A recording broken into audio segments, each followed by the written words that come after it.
प्रिय विद्यार्थियों नमस्कार। मैं doctor Sonlal, associate professor Hindi, राजकीय कन्या महाविद्यालय तिवरी मथानिया जोधपुर। विद्यार्थियों, आज हम बीए प्रथम वर्ष के द्वितीय प्रश्न पत्र में संकलित गबन उपन्यास के बारे में पढ़ेंगे। तो शुरू करते हैं। गबन उपन्यास हिंदी के प्रमुख उपन्यासकार, उपन्यास सम्राट प्रेमचंद द्वारा रचित उपन्यास है। इसका प्रकाशन 1931 ईस्वी में हुआ। उपन्यास में एक मध्यवर्गीय परिवार की कथा है।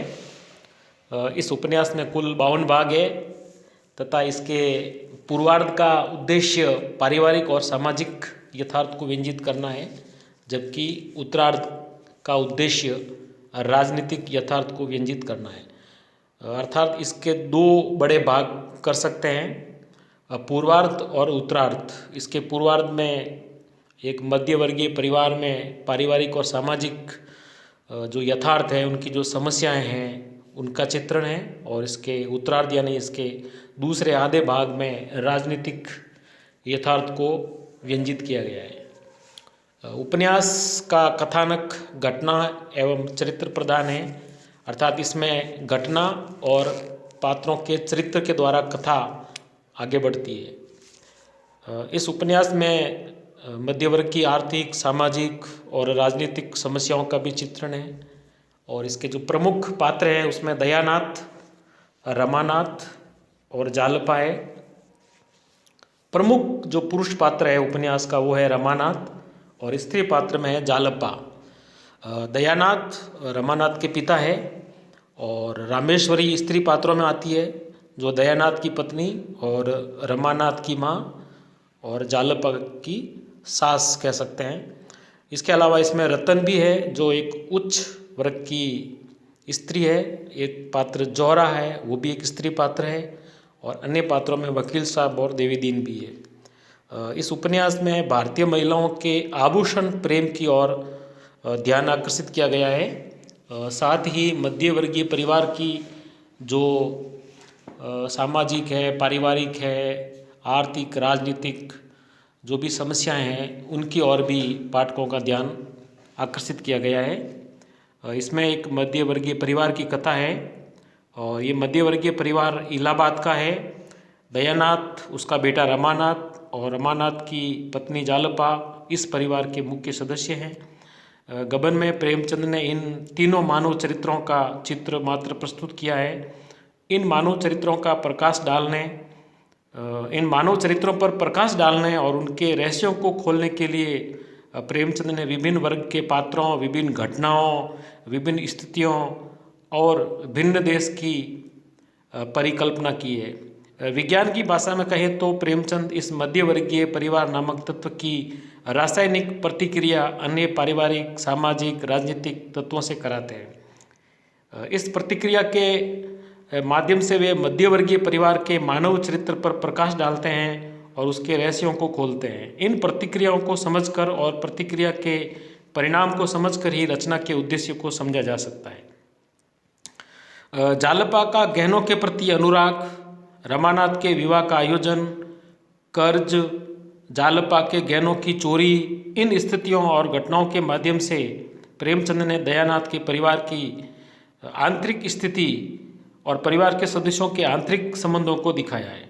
इन स्थितियों और घटनाओं के माध्यम से उन्होंने रमानाथ, जालपा और दयानाथ के अंतर जगत में प्रवेश कर इन चरित्रों के आंतरिक सत्य यानी उनके छुपे हुए रहस्य को खोला है। परिवार के व्रत में इन चरित्रों का अवलोकन करने के बाद प्रेमचंद ने इससे बड़े व्रत में इन चरित्रों को रखा है।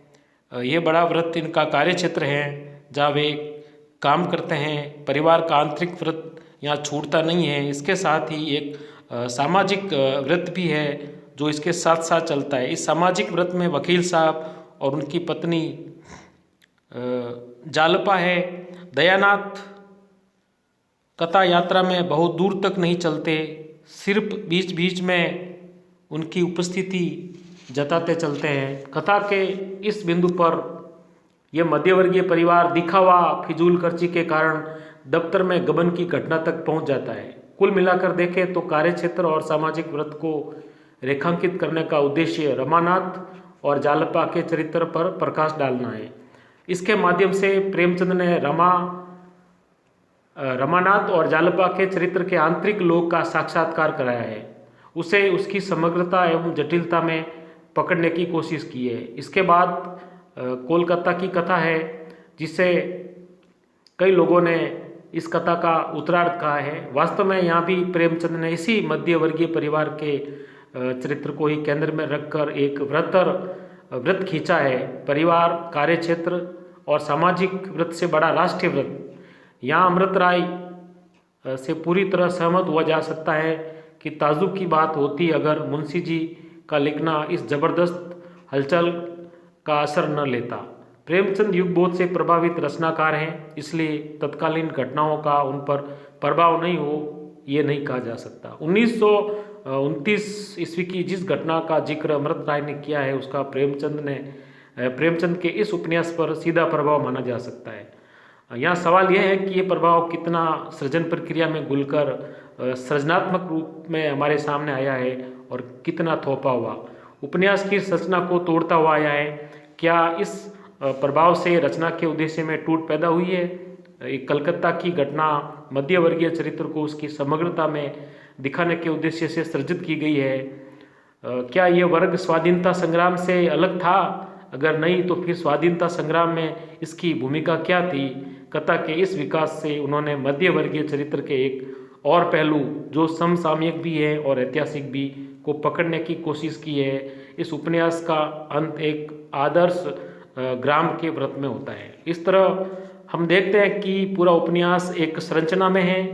इसके केंद्र में एक मध्य वर्गीय परिवार है। इस मध्य वर्गीय परिवार के चरित्रों को भिन्न भिन्न स्थितियों और घटनाओं में डालकर उसकी प्रतिक्रिया को दर्शाना ही इस उपन्यास का उद्देश्य है। इसी अर्थ में ये उपन्यास मानव चरित्र का चित्र मात्र है। प्रेमचंद ने इस उपन्यास में मध्य वर्गीय परिवार के मानव चरित्र पर प्रकाश डालकर उसे दिखाने का प्रयास किया है। ये मध्य वर्गीय मानव चरित्र अपने अंतर्विरोधों, मूल्यों और अपनी सीमा एवं संभावनाओं के साथ उभर कर सामने आए हैं। प्रेमचंद ने अपने युग के मध्य वर्ग के रहस्यों को उसकी जटिलता एवं समग्रता में खोलकर हमारे सामने उपस्थित कर दिया है। अगले वीडियो में विद्यार्थियों हम इस उपन्यास के पात्रों के बारे में और उनके चरित्र चित्रण के बारे में पढ़ेंगे। धन्यवाद।